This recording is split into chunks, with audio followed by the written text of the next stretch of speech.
గుంటూరు జిల్లా మంగళగిరి మండలం కూరగల్లులో గ్రామ సభలో రైతులంతా సిఆర్డీఏ అధికారులను నిలదీశారు. సిఆర్డీఏ అడిషనల్ కమిషనర్ భార్గవ్పై ఆగ్రహం వ్యక్తం చేశారు. పెట్టుబడిదారులకిచ్చే ప్రాధాన్యత భూములిచ్చిన తమకు ఎందుకు ఇవ్వడం లేదని రైతులు మండిపడ్డారు. డెవలప్ చేయని ప్లాట్లు ఇస్తున్నారని, లోన్ కోసం బ్యాంకులకు వెళ్తే అవి పనికిరావని చెప్తున్నారంటూ రైతులు సిఆర్డీఏ అధికారులను నిలదీశారు. తమకు అభివృద్ధి చేసిన ప్లాట్లు ఎందుకు ఇవ్వడం లేదంటున్నారు.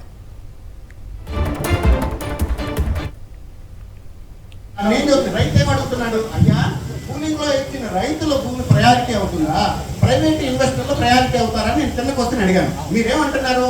ఇక్కడ ముందు 2016 విఐటికి, ఎస్ఆర్ఎంకి, అమృతకి భూములు కేటాయించారు. 2016 రైతులకు రిటర్నబుల్ ప్లాట్స్ కేటాయించారా? జరగలేదు కదా. కానీ రిటర్నబుల్ ప్లాట్స్ మీరు ఎప్పుడు ఇస్తున్నారో అవి కూడా ఏవి అన్డెవలప్డ్ ప్లాట్స్. ఇవాళ రోజున భూమి మీదకి వెళ్ళి చూస్తే ఒక్కటి కూడా డెవలప్మెంట్ ప్లాట్ లేదు. ఏమి ఇస్తుంది మీరు? ప్లాట్లు కంప్యూటర్లో పెట్టి దానికి ఏదో హద్దులు డిసైడ్ చేసి ఇస్తున్నారు. ఆ కాగితం తీసుకుని బ్యాంకుకి వెళ్తే బ్యాంకులో ఏమంటున్నారు? అయ్యా ఇది పనికిరాదు, డెవలప్డ్ కాదు, ఇది హ్యాబిటబుల్కి సరైనది కాదు, అందులో ఎవరు మనుషులు నివసించలేరు, దాంట్లో ఏ అధికారం లేదు, దాంట్లో మనుషులు ఉండడానికి రోడ్లు, లైట్. ఎస్ఆర్ఎం పక్కన ఉన్న జిల్లాల నుంచి వచ్చిన విద్యార్థుల నుంచి ఆదాయం సంపాదించుకుంటున్నారు. విఐటి కూడా అంతే, అమృత కూడా అంతే. రేపు రోజున కట్టబోయే అన్ని ప్రైవేట్ ఇన్స్టిట్యూషన్స్ రైతుల దగ్గర భూమిని తీసుకుపోయి బ్యాంకులో పెట్టుకోవడం, లోన్ తెచ్చుకోవడం, వాళ్ళు బిల్డింగ్లు కట్టుకోవడం. ఎవడైతే రైతు నిజంగా భూమి ఇచ్చాడో వాడికి ఒక్కటి కూడా అభివృద్ధి అయిన ప్లాట్ లేదు ఇంతవరకు. మరి అప్పుడు న్యాయం ఎట్లా జరిగింది? ఇది కదా మేము అడిగే తిన్నమైన క్వశ్చన్. 2500 ఎకరాలు వాళ్ళకి ఇచ్చారు. ఇవాళ రోజు 800 ఎకరాలు ఎల్పిఎస్లో ఇవ్వాలని మీరు నోటీస్ ఇచ్చారు. ఆ 2500 ఎకరాలు ఇవ్వకుండా 2014, 15, 16లో అదే రైతులకు ఇచ్చినట్టయితే ఇప్పుడు అవకాశం వచ్చేది కాదు కదా ప్రిలిమినరీ నోటిఫికేషన్ ఇవ్వడానికి. అది ఎందుకు జరగలేదని మేము అడుగుతుంటే ప్రైవేట్ ఇన్వెస్ట్మెంట్ వస్తేనే కదా అభివృద్ధి అయ్యేది అంటున్నారు. ఇవాళ రోజున 2 సంవత్సరాల పోతే కానీ గవర్నమెంట్ మారింది. 5 సంవత్సరాల్లో గవర్నమెంట్ మారిపోయి ఉంది. రైతులు ఎంత ఇబ్బంది పడ్డారో, ఆ భూములు ఏమైందో తెలియదు, ఇవాళకి ఏమైందో తెలియదు. ఇంకొక క్వశ్చన్ మీరు ఏమన్నారు? 35,000 మంది స్వతంత్రంగా ఇచ్చారన్నారు. మీరు ఒకసారి మీ రికార్డును చెక్ చేయండి.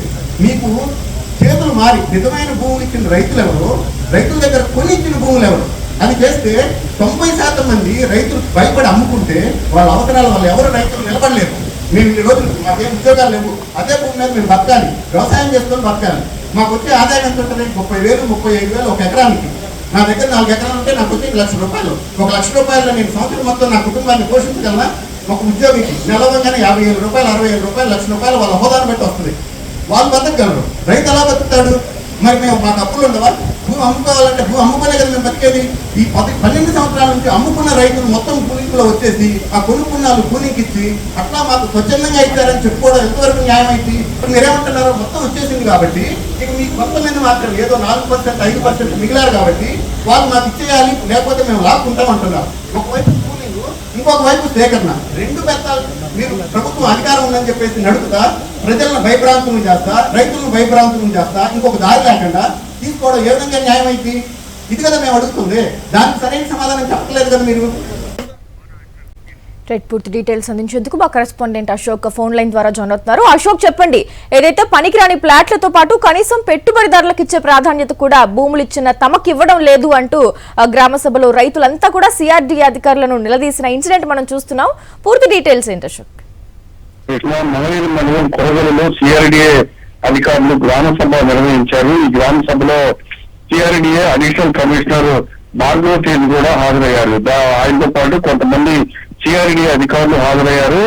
ఈ గ్రామ సభలో రైతులు తమ ఆవేదన వ్యక్తం చేశారు. పెట్టుబడిదారులకు ఇచ్చే ప్రాధాన్యత రాజధానికి భూములు ఇచ్చిన రైతులకు ఎందుకు ఇవ్వట్లేదంటూ ఆగ్రహం వ్యక్తం చేశారు. మేము 2016 ముందు రాజధానికి భూములు ఇచ్చాము, కానీ 2016లో మీరు ఎస్ఆర్ఎం కు, విట్టుకు, అమృత యూనివర్సిటీకి భూములు అమ్ముకున్నారు. అప్పుడు అభివృద్ధి చేసిస్తున్న ప్లాట్లు అప్పుడు ఇవ్వలేదు, అప్పటి నుంచి ఇప్పటికీ ఇవ్వలేదు.